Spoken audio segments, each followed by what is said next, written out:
তুই আর আমি music video করি, এই তোর মতো ক্যারেক্টারলেস আমি? শালা মোবাইল তো চালাস কিস্তিতে, মানুষের কিস্তির লেগে মোবাইল লয়ে যায়।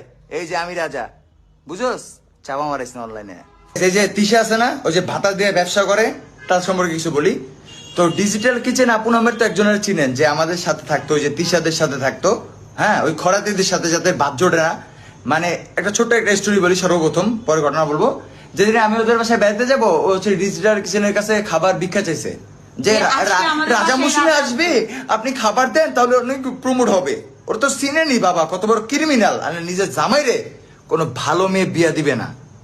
আর যে সকল মেয়েরা এগুলো করে না, তাদের বাতারা আরো 2-3টা করে বিয়া করবে, স্বাভাবিক। এবার আমার কথাটা বুঝেন, সেই মেরে ওই ডিজিটাল কিচেন আপু পারিবারিক কোন একটা সমস্যায়, আল্লাহ ওনারে জান্নাত নসিব করুক, প্লিজ সবাই দোয়া করবেন। উনি গলায় দড়ি দিয়ে মারা গেছে, আত্মহত্যা করছে। সবাই ওনার জন্য দোয়া করবেন। ওনার সাথে যতটা মুহূর্ত আমি কাটাইছি, খারাপ সময় কাটাইছি, বাট যেহেতু একটা মানুষ মারা গেছে, খারাপ সময় মনে করা যাবে না, ভালো সময়গুলোই মনে করতে হবে, ঠিক আছে? তো আহাত তিশা এই ঘটনাটা জানে না, তো আমি ওদের জানাইলাম, যেহেতু যদি কোনো মনের ভিতরে আমরা কিন্তু সবাইকে জানাইছি, কোন ভাবিদের জানাইছি, তিশা ভাবিদের জানাইছি, নিশাপুকে জানাইছি, তারপর মনিয়াপুকে জানাইছি, দুই একজনকে জানাই দিয়েছি, যাদের সাথে